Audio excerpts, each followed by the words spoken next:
Hey there, I'm Maz, and welcome to Maz Show. This is your space to explore big ideas through books, society, knowledge, and history, all with one goal to build a better world and a brighter future.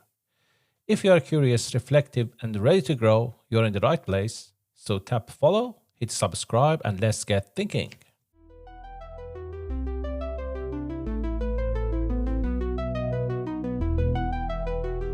You know that feeling when you make a decision in a split second and later think, why on earth did I do that?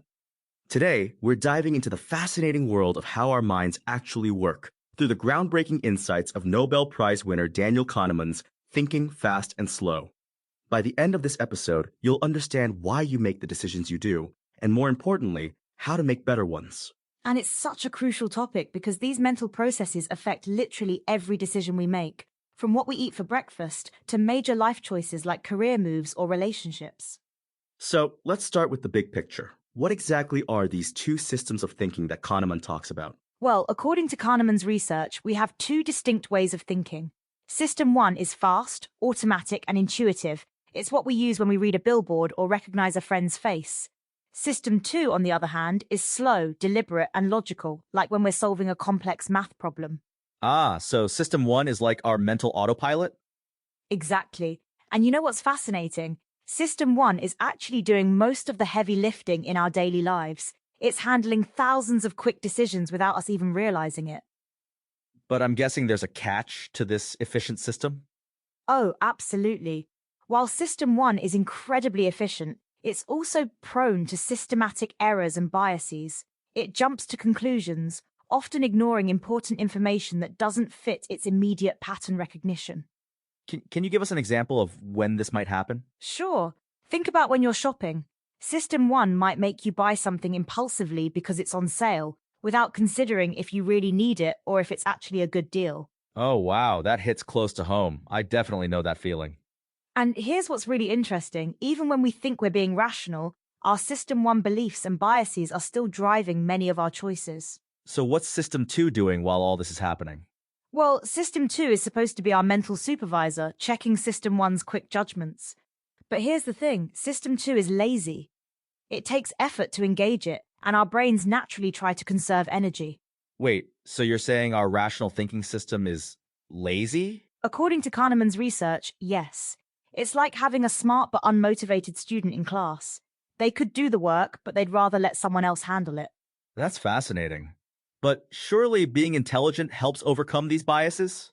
Actually, that's one of the most surprising findings. Intelligence doesn't necessarily protect against these biases.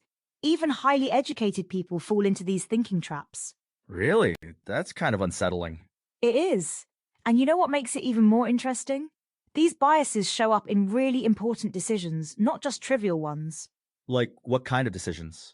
Well, according to research cited in the book, even experienced professionals like doctors and judges can make significantly different decisions based on irrelevant factors like whether they're tired or hungry. That's actually pretty scary when you think about it. It is, but understanding these biases is the first step to managing them. Kahneman's work has had a huge impact. It's influenced everything from economics to medicine to law. Speaking of economics, didn't Kahneman win a Nobel Prize for this work? Yes, he won the Nobel Prize in Economics in 2002, which is pretty remarkable considering he's actually a psychologist. That's incredible. So what are some practical ways we can use this knowledge? One key insight is recognizing when we need to slow down and engage System 2. Important decisions should be made when we're well rested and not cognitively depleted. So maybe don't make big decisions right after a long day at work? Exactly. And you know what's funny? This reminds me of that scene in Austin Powers where Dr. Evil demands $1 million as ransom, and it's supposed to be this huge amount. Oh yeah, but now that seems like such a small sum for a villain to demand. Right. It shows how our reference points for value change over time. This is exactly the kind of thing Kahneman talks about, how our judgments are always relative to our context. Let's talk about some other practical applications. How can understanding these systems help in everyday life? Well, one area where this really matters is in financial decisions. System 1 often reacts emotionally to market changes, which can lead to panic selling or impulsive buying. So that's why they say never make investment decisions based on emotion? Precisely. And Kahneman's research shows that even professional investors can fall into these traps. What about in our personal lives? How does this affect our relationships? That's a great question. System 1 often makes snap judgments about people based on first impressions or stereotypes, while System 2 is needed for more nuanced understanding. So we should try to engage System 2 more when dealing with people? Yes, especially in situations where stereotypes or biases might affect our judgment. But remember, System 2 requires effort and energy. That makes me think about decision fatigue. Is that related to these systems? Absolutely. Decision fatigue happens when our System 2 gets tired from making too many decisions. That's why people often make poor choices at the end of a long day. Is that why some successful people wear the same outfit every day? Exactly. They're reducing the number of decisions they have to make, saving their System 2 energy for more important choices. That's fascinating. What other practical tips can we take from this research? One important strategy is to create decision-making checklists for important choices. This forces System 2 to engage and prevents System 1 from jumping to conclusions. Like a pre-flight checklist for decision-making? Yes. And research has shown that even simple checklists can significantly improve decision quality in complex situations. What about when we need to make quick decisions? We can't always slow down and make checklists. That's true. The key is to recognize which decisions deserve more careful thought. As Kahneman says, jumping to conclusions is fine when the stakes are low and the cost of mistakes is acceptable.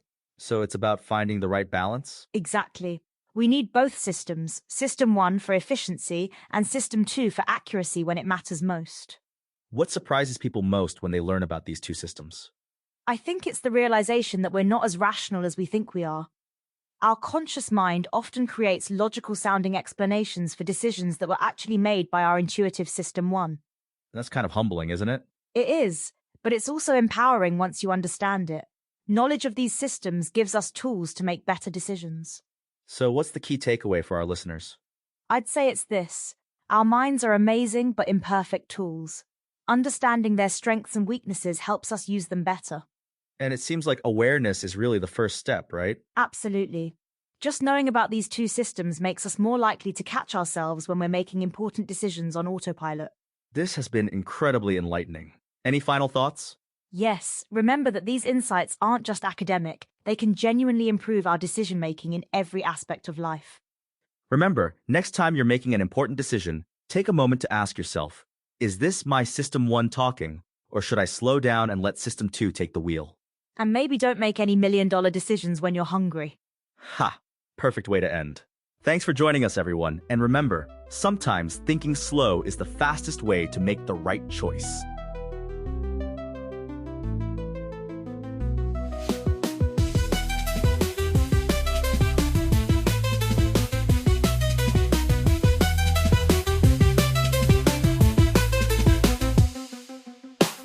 Show, let's go, open up your mind and grow. Facts and stories, things you never know. Every episode, we light the glow. Step into the world of Mass Show. Turn it up, let the rhythm flow. Feel the beat, take control. Don't be shy, just let it go. This is where the magic grows. Tune in now, it's the Mass Show. Lights up bright and minds will glow. Every day we learn and grow. Come along and join the flow. New ideas begin to shine.